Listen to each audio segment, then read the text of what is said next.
this video I want to talk about cyclic alkanes and sources of strain that are in cyclic alkanes. Because cyclic alkanes are much more rigid than their corresponding acyclic analogs, there are more potential sources of strain.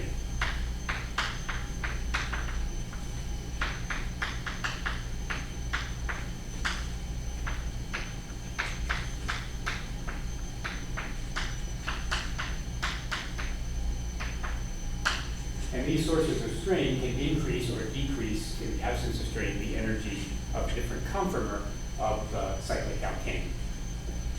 So recall that we talked about two sources of strain in linear molecules. We talked about torsional strain,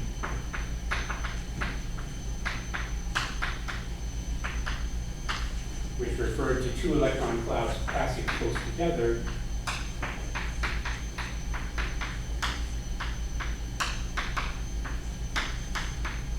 Near enough to introduce some electron repulsion, and within this we have eclipsing torsional strain,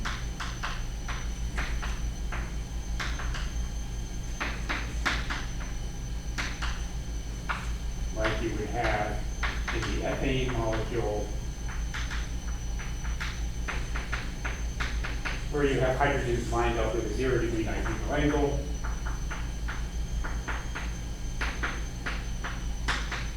In an eclipse conformer, and each of those was worth about 0.9, about 1.0 kilocalories per mole.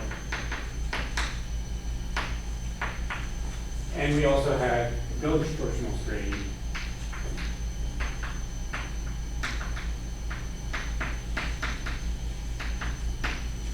where we would have a staggered conformer, an example being butane,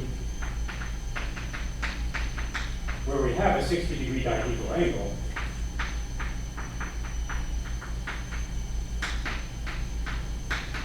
But that 60-degree dihedral angle is between two fairly large substituents, which introduces some torsional strain, and this one, if they're both methyl, was approximately 0.9 kilocalories per mole.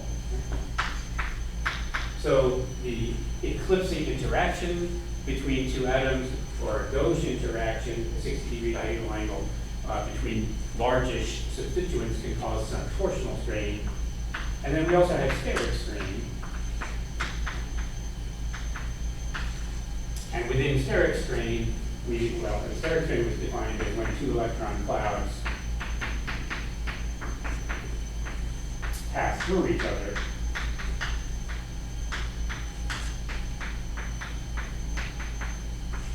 So they're directly trying to occupy the same space, and that's a significantly larger strain than the torsional strain, and the example was the eclipse conformer butane, where the two groups that have 0-degree dihedral angle are now both large methyl groups, and that increases the strain from 1 kilocalorie per mole to about 2.9 kilocalories per mole. So in a linear molecule like this, butane or ethane, there's completely free rotation about the carbon-carbon bonds in the molecule. In a cyclic structure, that's no longer true, because when you're constrained to be in a ring, you can't rotate without breaking the ring.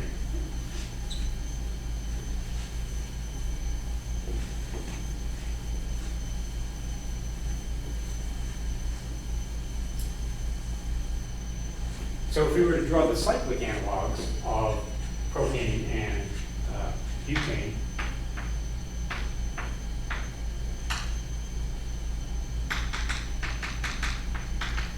we would have a situation that looks like this.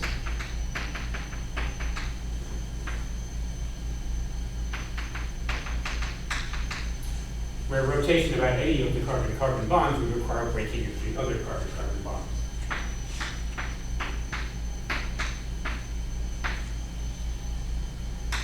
And in all cases, we're working with sp3 hybridized tetrahedral carbons. So we have one carbon coming out, of the blackboard, and the other carbon into the plane to the left here. And we can keep going. We don't necessarily even have to draw all of the carbons. I can use a line structure.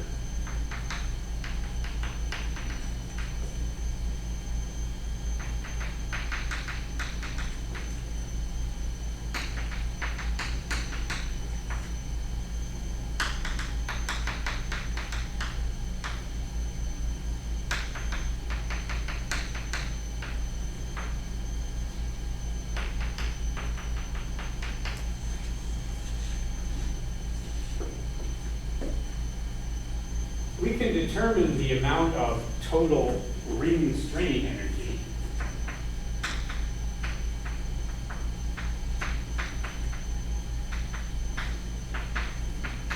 by burning these molecules.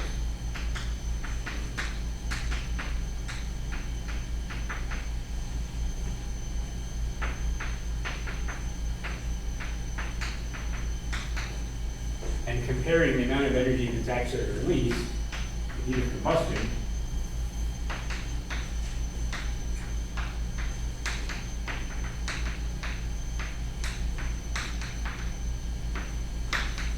to delta heat of combustion for a hypothetical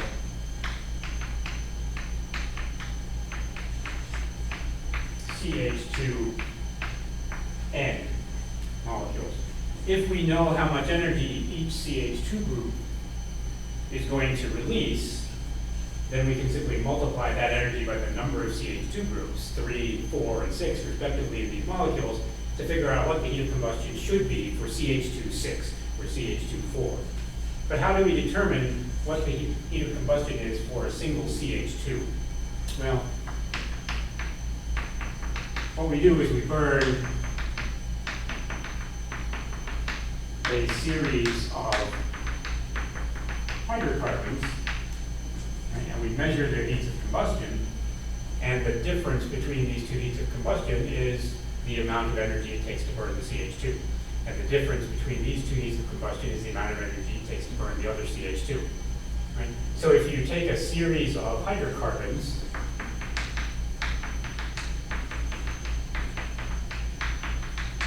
ethane, propane, butane, pentane, and measure their heats of combustion, the difference between each set of heats of combustion should be a CH2 group. The average of these differences, right? Take the average of the difference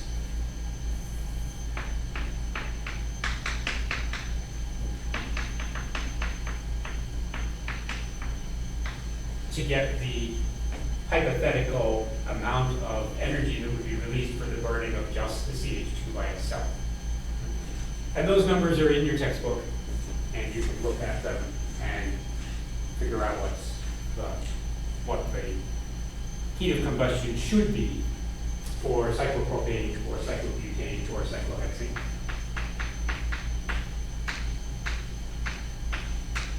It shouldn't need saying, but it does, because people mess this up every year. If the compound name has cyclo in it, it's a ring. If it does not have the word cyclo in it, the little prefix cyclo, then it's not a ring. So if you see a name that says 4,6-dimethylheptane, don't draw a ring. There's no cyclo in that name. If you see something that says 1,3-dichlorocyclobutane, it says cyclo in it, it better have a ring in it.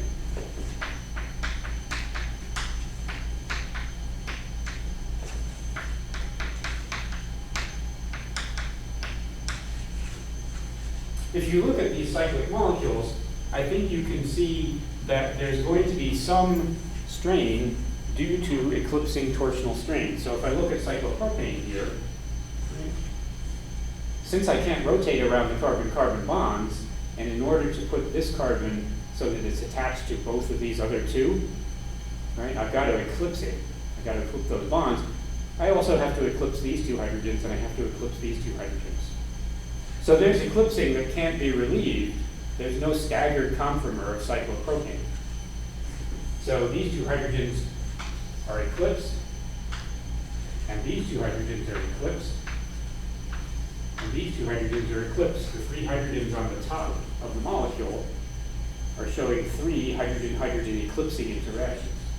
And then on the bottom of the molecule, I have these two hydrogens eclipsed, and these two hydrogens eclipsed, and these two hydrogens eclipsed.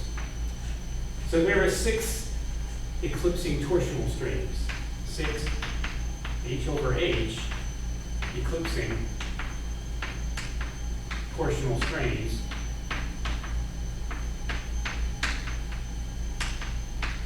that I can't relieve. There's nothing I can do to get rid of those eclipsing torsional strains. So I might predict that this would be 6 kilocalories per mole, since each of these hydrogen over hydrogen eclipsings costs me 1 kilocalorie per mole. I might predict that cyclopropane would be 6 kilocalories per mole higher in energy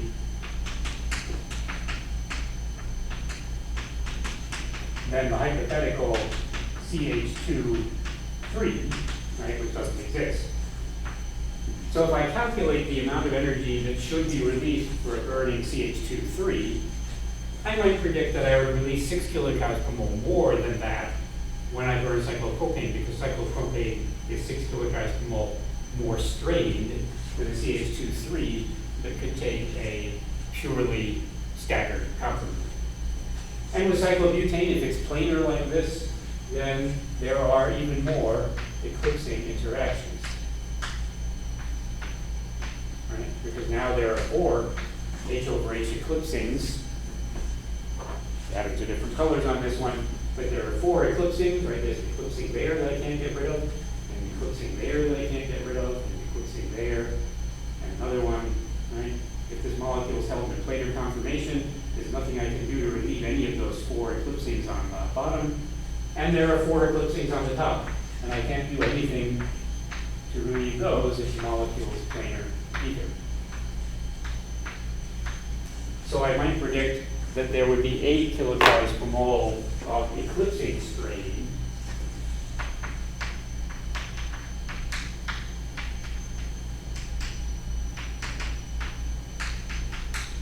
eclipsing torsional strain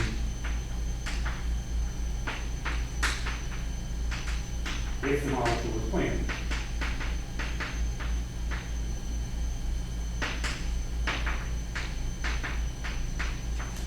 And I think you can see that for cyclohexane, if the molecule were planar, there would be 6 eclipsings on the top, 1 for each bond, and there would be 6 eclipsings on the bottom. So planar cyclohexane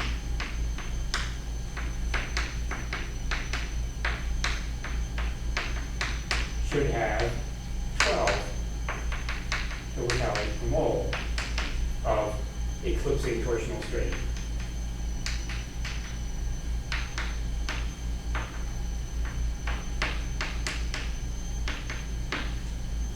You're counting by 2s, right? 6 for cyclopropane, 8 for cyclobutane, cyclopentane would have 10, cyclohexane would have 12, cycloheptane would have 14.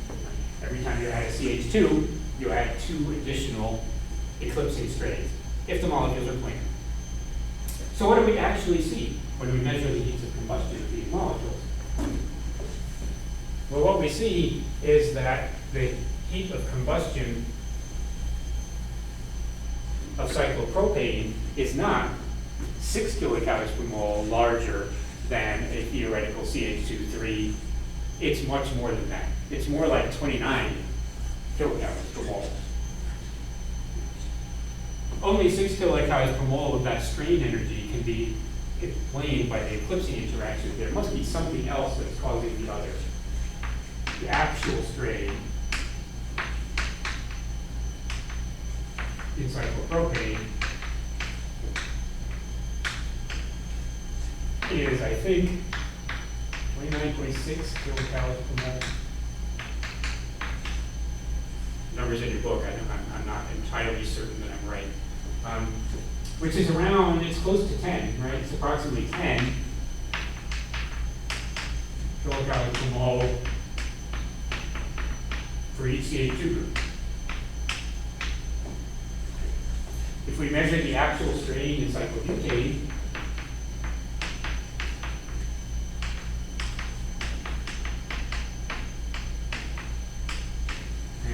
which is the amount of extra energy that's released versus what it should be released if it were a CH2,4, we see that it's not 8 kilocalories per mole. I think it's 23.6 kilocalories per mole. 26.3. You want to double check those to make sure I'm right. And if I recall correctly, it's like 6.6 kilocalories per mole per CH2 group. And there are 4 CH2 groups, so if you multiply that by 4, it's about right? If you multiply that by 3, it's about right. So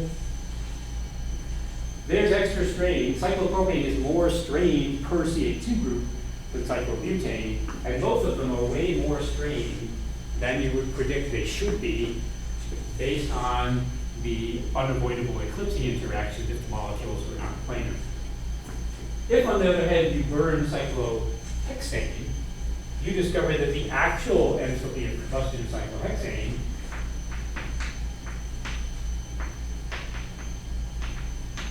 is 0. The heat of combustion of cyclohexane is exactly what you would expect it to be if you burned a hypothetical CH2N molecule with N equals 6.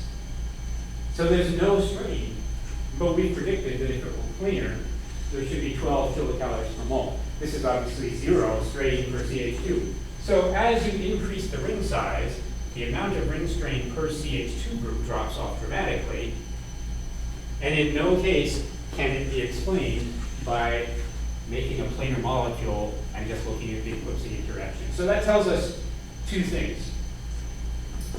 First thing it tells us is this molecule is not planar. If it were planar, it would have 12 kilocalories per mole eclipsing torsional strain. It doesn't. There's no strain in that molecule at all. So cyclohexane has enough flexibility to not be planar.